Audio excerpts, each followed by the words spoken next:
السلام علیکم۔ لاہور میانی صاحب قبرستان کی گزشتہ تمام ویڈیوز میں آپ احباب کی جانب سے ایک ہستی کا تذکرہ ضرور کیا گیا کہ اگر آپ وہاں ہیں تو ان کی قبر پہ جائیں کہ وہ میانی صاحب قبرستان کی شان ہے۔ تو سچی بات یہ ہے کہ وہ صرف قبرستان کی نہیں بلکہ لاہور بلکہ پورے خطے کی شان ہے، اور ہماری مراد ہیں جناب مولانا احمد علی لاہوری رحمۃ اللہ علیہ۔ احمد علی لاہوری صاحب، میں ان کو اس لیے زیادہ پسند کرتا ہوں کہ عالم تو اور بھی بہت سارے ہیں، لیکن ایسا متحرک عالم، ایسا تحریکی آدمی اور آپ کو کہیں نہیں نظر آئے گا۔ ہاں، ان کے جو استاد، ان کے آپ کہہ لیجئے شیخ تھے عبید اللہ سندھی صاحب، ان میں آپ کو وہ جھلک ضرور نظر آئے گی، لیکن چونکہ احمد علی لاہوری صاحب کو اللہ نے لمبی عمر عطا کی اور پھر حوصلہ بھی عطا کیا، تو یہ وہ تھے جو تحریک ریشمی رومال، تحریک آزادی اور پھر ختم نبوت کی تحریک میں پیش رہے۔ احمد علی لاہوری صاحب نہ صرف انگریز راج میں بلکہ پاکستان بننے کے بعد بھی قید و بند کی صعوبتیں برداشت کرتے رہے، لیکن کبھی بھی انہوں نے اپنی جائیدادیں اپنے اثاثے نہیں بنائے۔ جیسا کہ عام طور پہ ہوتا ہے، تحریکی لوگ اپنے اثاثے بنانے میں لگ جاتے ہیں، لیکن ان کی حالت ساری زندگی یہ رہی کہ جب اپنی شادی ہونی تھی تب بھی ان کے پاس پہننے کو اچھا کپڑا نہ تھا۔ ساتھیوں نے کہا کہ احمد علی، تمہاری شادی ہو رہی ہے، کسی سے کوئی کپڑا مانگ ہی لو کہ شادی کے دن پہنو۔ تو کہنے لگے، نہ مانگنا بری چیز ہے، میں اللہ کے سوا کسی سے نہیں مانگتا۔ اور پھر کس نے کہا کہ اچھا مانگنا نہیں تو بازار سے خرید لاؤ۔ کہا میرے پاس پیسے ہی کوئی نہیں تو میں کیا خریدوں؟ تو کہا کہ اچھا جو پہنا ہے وہ تو دھو لو۔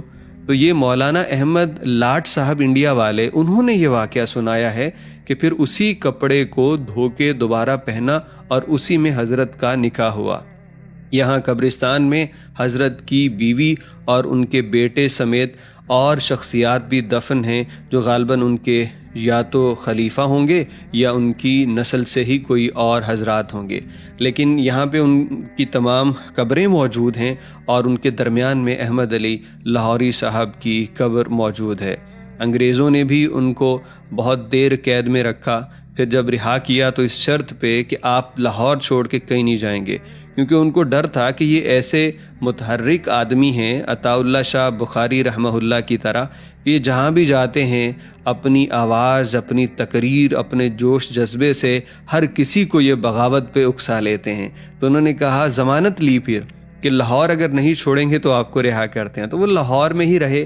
اگر یہ ضمانت نہ دی ہوتی تو شاید اب وہ دہلی اور سندھ کی طرف دوبارہ جاتے۔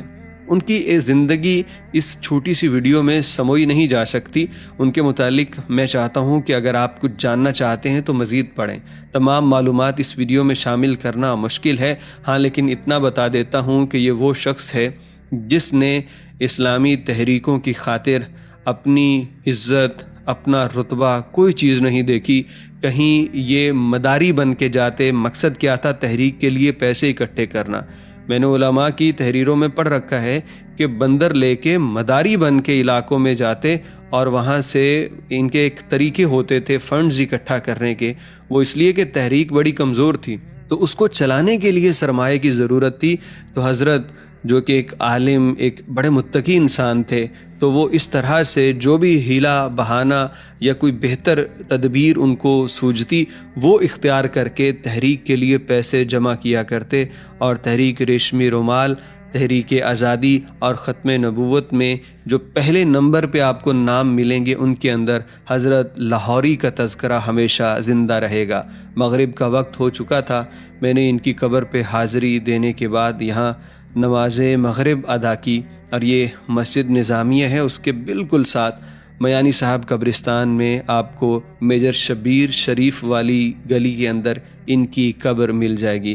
اللہ حضرت کی قبر پہ نور کی رحمتیں یوں ہی جاری و ساری رکھے، اور ان کے اخلاص اور ان کی تعلیمات کے وہ اسباق جو انہوں نے مسلمانوں کو دیے، اللہ ان پہ عمل کرنے والا بنائے۔